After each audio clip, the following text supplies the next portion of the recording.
तो recently I turn 23 और इस एज पर मेरे करियर की टेंशन मुझसे ज़्यादा मेरे पड़ोसियों को होती है। तो उन लोगों ने मेरे नाक में दम कर रखा है, मेरा जीना हराम कर रखा है आजकल।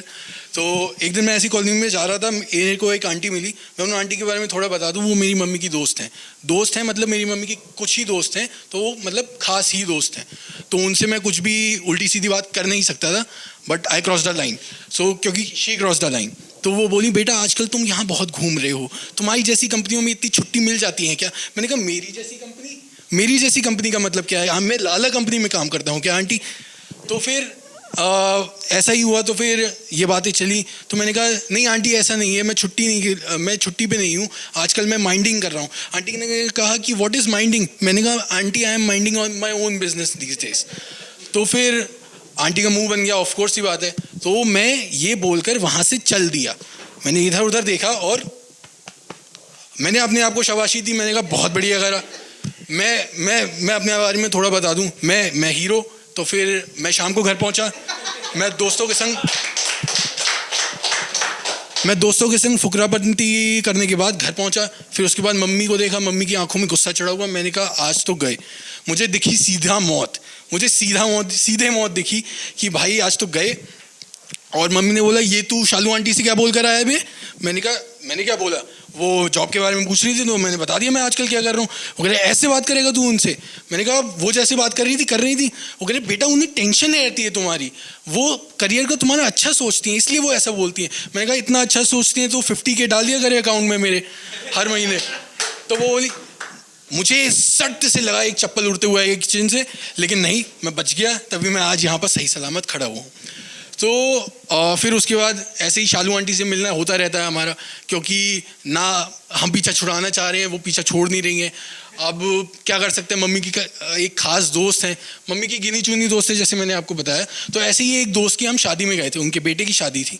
तो हम शादी में गए और वहाँ पर मुझे शालू आंटी से टकराना हुआ, मेरा बैड लक। फिर आंटी मुझसे पूछती हैं कि बेटा तुम शादी क्यों नहीं कर रहे हो? Aunty cross the line. मैंने कहा आंटी एक तो आप मेरी मम्मी की दोस्त हो, ऊपर से आप हॉट बहुत, इसलिए मैं कुछ नहीं बोल रहा हूँ।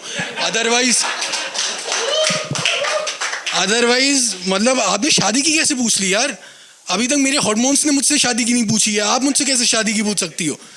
तो फिर वो बोली अच्छा, मुझे बड़ा सैड फील होता है, द बच्चा लाइक यू दीज डेज, तुम्हारी करियर में नेक टू नेक कॉम्पिटिशन है, नेक टू नेक। जब आंटी ने ऐसे नेक टू नेक करा, तो या तो वो अपना नेकलेस फ्लॉन्ट कर रही थी या मुझे अपनी नेकलाइन दिखा रही थी। मैं वहीं बहल गया, भाई मुझसे नहीं सहा गया। फिर उसके बाद मैंने तो अपने बेटे से कह दिया कि you get settle in Singapore only, क्योंकि यहाँ पर करियर का बहुत ही अनसर्टेनिटी है। अनसर्टेनिटी से याद आया, तुम्हारे करियर का क्या चल रहा है? आंटी बहुत हो रहा है, मैं सब भूल जाऊंगा आप कितनी सुंदर लग रही हो आज लाल साड़ी में। फिर उसके बाद उन्होंने बोला कि चलो given this uncertainty in your career, मेरा तीसरी बार माथा धनका। मैंने कहा आंटी बहुत हो रहा है ये। वो कह रहे given the uncertainty of your career, तुम्हें जल्दी शादी कर लेनी चाहिए, क्योंकि एक बार शादी की एज भी निकल गई, तुम सुंदर दिखना भी बंद हो जाओगे। यहाँ पर मैं फ्लैट हो गया। आंटी को लगता है कि मैं आज भी सुंदर दिखता हूँ। तो मैंने कहा ठीक है आंटी, आपके पॉइंट ऑफ व्यू है। फिर उसके बाद उन्होंने कहा अगर तुम्हें कोई लड़की नहीं मिल रही है या फिर कोई तुम्हें लड़की पसंद नहीं कर रही है, तो मैं सुजीत जी से बात करूँगी। सुजीत जी उनके हस्बैंड हैं, उनके 1-2 फैक्ट्रीज हैं। तो सुजीत जी से बात करूँगी, उनके सुपरवाइज़र हैं। उनकी बेटी बहुत ही अच्छी है, उसे निटिंग भी आता है, उसे कुकिंग भी आता है, वो हाउस क्लीन भी रखेगी, हाउस मैनेजर है वो पूरी। तो मैंने कहा aunty this is too much, ये मैंने लड़की की फ़ोटो देख कर कहा। तो फिर उसके बाद मैंने कहा आंटी आप कुछ ज़्यादा कर रही हो यार, आप लाइन क्रॉस कर रही हो। तो फिर ऐसे ही चलता रहा। तो फिर आंटी से थोड़ी बहुत और बातें हुई।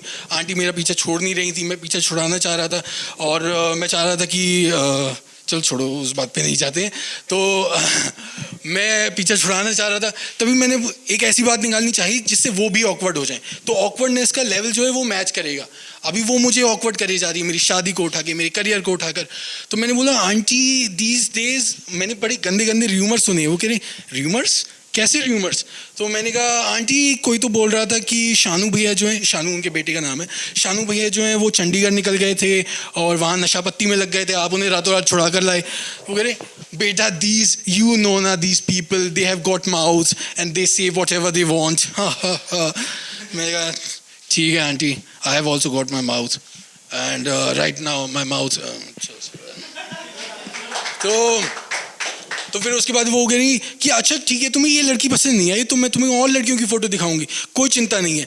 मैंने कहा नहीं आंटी आप मुझे थोड़ा गलत समझ रहे हो। वो कह रही क्या, प्लीज़ एक्सप्लेन। मैं भले ही तुम्हारी मम्मी की एज की हूँ but consider me as a friend. Aunty you are doing too much right now, आप समझ नहीं रही हो, मैंने आपको फ्रेंड कंसिडर कर लिया तो यहाँ पर कुछ गलत हो जाएगा। तो आंटी कह रही मैं तुम्हें और लड़कियों की फ़ोटोज़ दिखाऊंगी और प्रोफाइल दिखाऊंगी, डोंट वरी। तो मैंने कहा आंटी कुड़ी मैं मुंडे नाल ब्याह करवाना चाहना है। तो फिर उसके बाद बल्कि मैं तो कह रहा हूँ आज तो मुझे आपके हस्बैंड जी भी थोड़े नमकीन लग रहे हैं, बचा के रखिएगा उन्हें।